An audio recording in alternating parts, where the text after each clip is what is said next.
Hello everyone, this is Robertson here, with a video that's been a long time coming.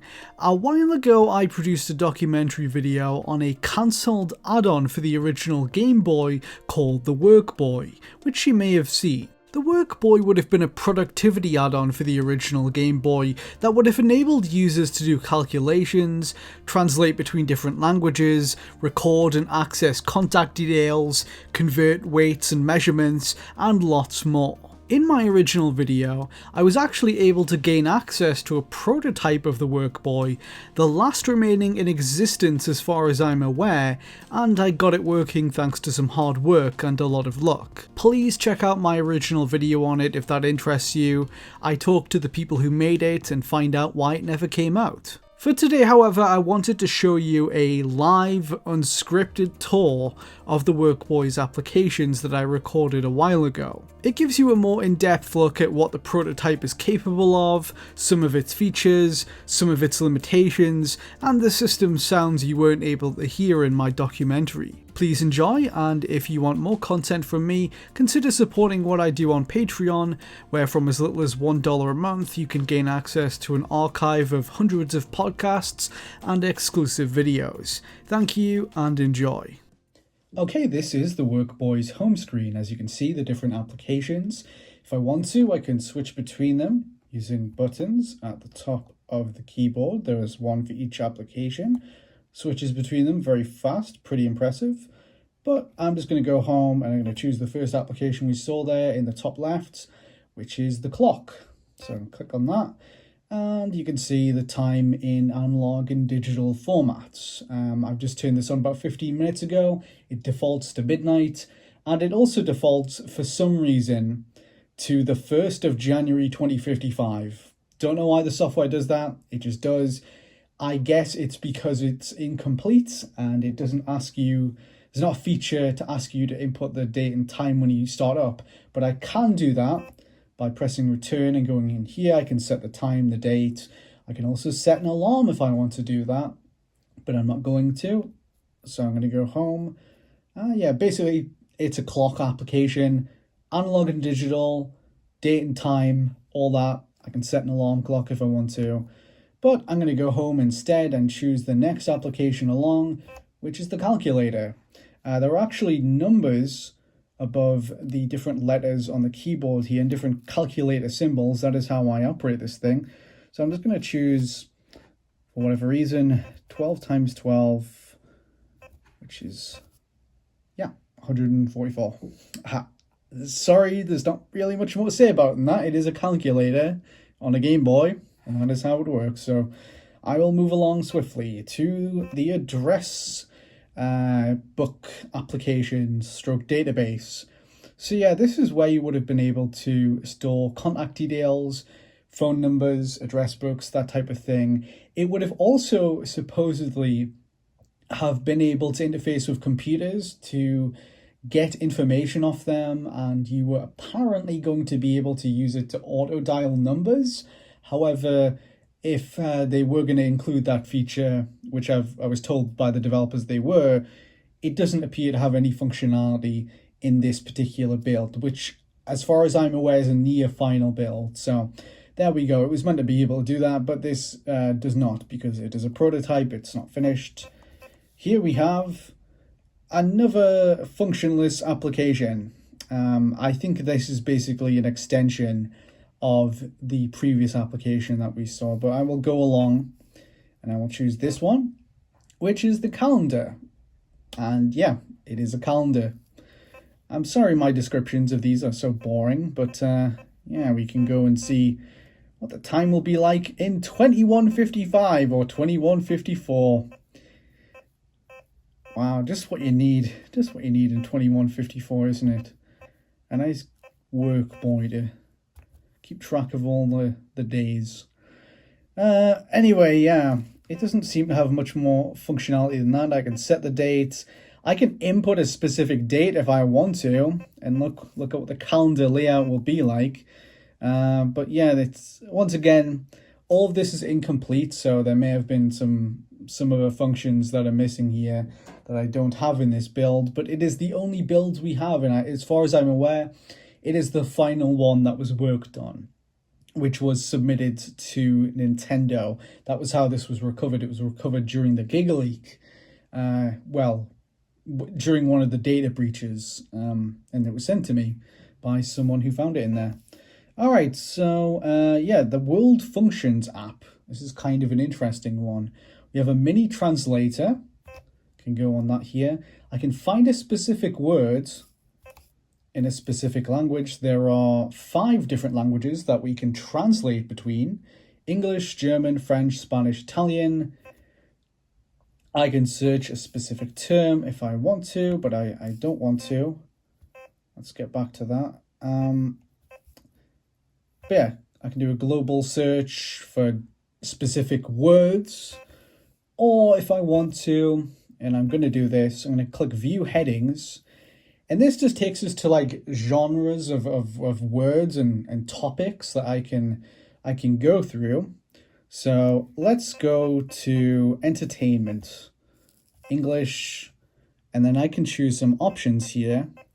Let's say we want to go to the nightclub, and then I can see what the nightclub is in different languages. And so that is what that does, more or less. That is the mini translator.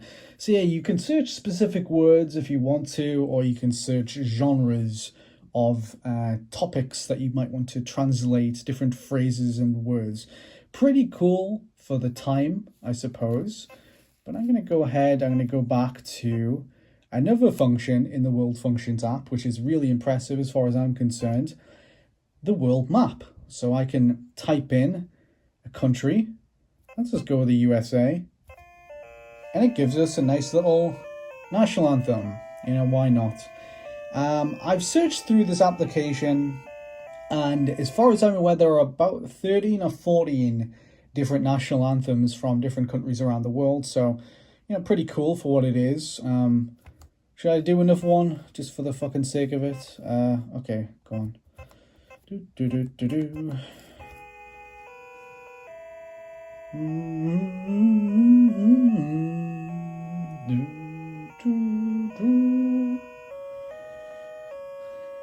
Yeah, all right. Aren't we proud Canadians? Okay, so here we have the temperature application. It's like a thermometer app.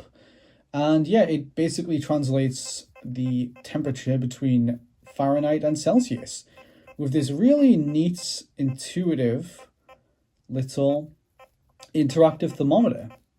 Pretty handy. And that is all it does, but you know, pretty cool if you're interested in that type of thing. And in further unit conversion news, we have this application, which is just called Conversion. So I can go on and I can convert various units between metric and imperial. So if I want to do inches to centimeters, feet to meters, yards to meters, what have you.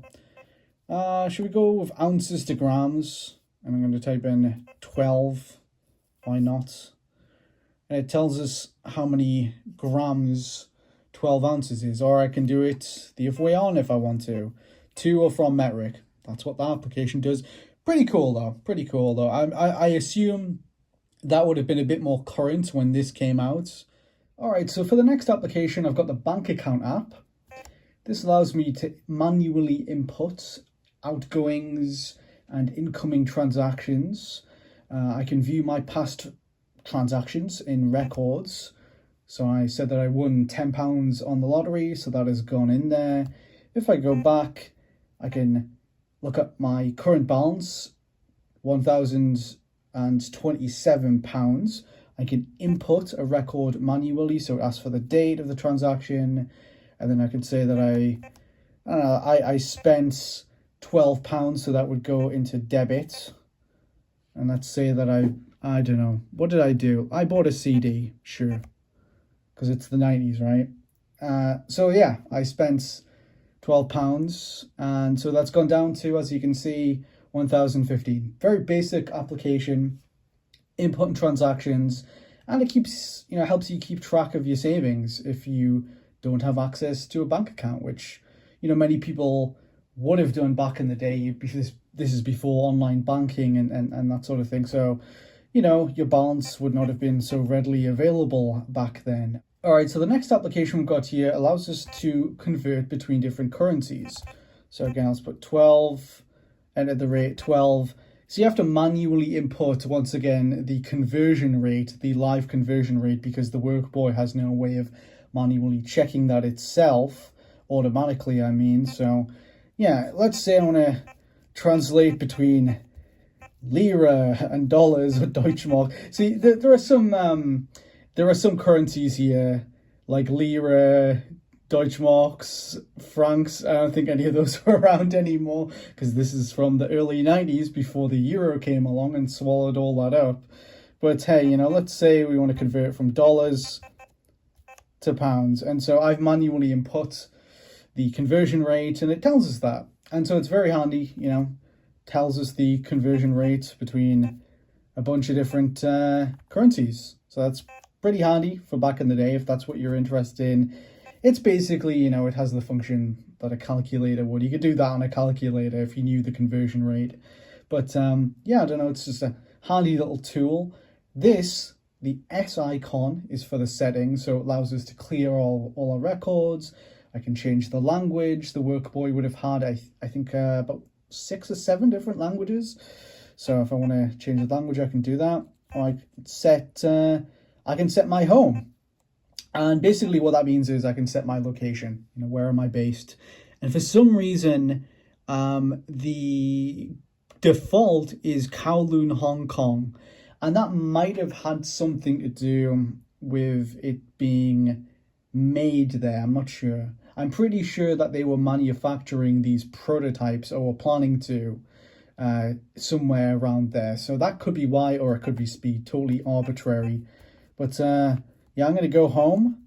And the last application we've got here is the phone application, which would have enabled phreaking. So if you don't know what that is, basically on old phones, you could use devices to auto dial different numbers. So I'm just inputting a random number in here. And if I press return, that will dial the dial tone out. And some phones can receive that and then automatically dial that number.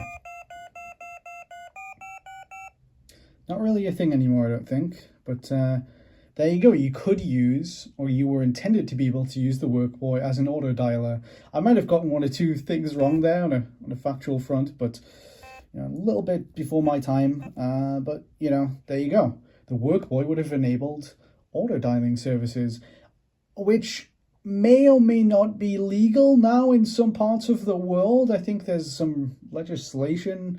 I'm sure there's some laws around that now that would prohibit the device probably from doing that if they wanted to release that today. But yeah, that is a quick tour of the WorkBoy and its features. I think I've shown more or less all of them off. Yeah, if you have any questions, please let me know and I will answer them as best as I can. But there you go, there's a quick tour of the WorkBoy and the various things that it can do. Pretty impressive for its day. And if you want to learn more about it, check out the documentary that I've done on Did You Know Gaming, or you can check out the other video I did related to this on the Page Boy, which was another Nintendo affiliated unreleased peripheral stroke add-on for the Game Boy line of systems. Mostly the Game Boy Color. But yeah, check that out. Pretty cool stuff. Thank you for your support. Check me out on Patreon if you want to get some more content from me. I know I don't post a lot on this channel anymore, but yeah, I'm mostly doing stuff on there and Did You Know Gaming. So if you want to listen to me rabbit on some more, I do a podcast. I do multiple podcasts. So check that out on Patreon. And but you don't have to. Just yeah, thank you for your support. And I hope you enjoyed this. But yeah, take care everyone, and goodbye.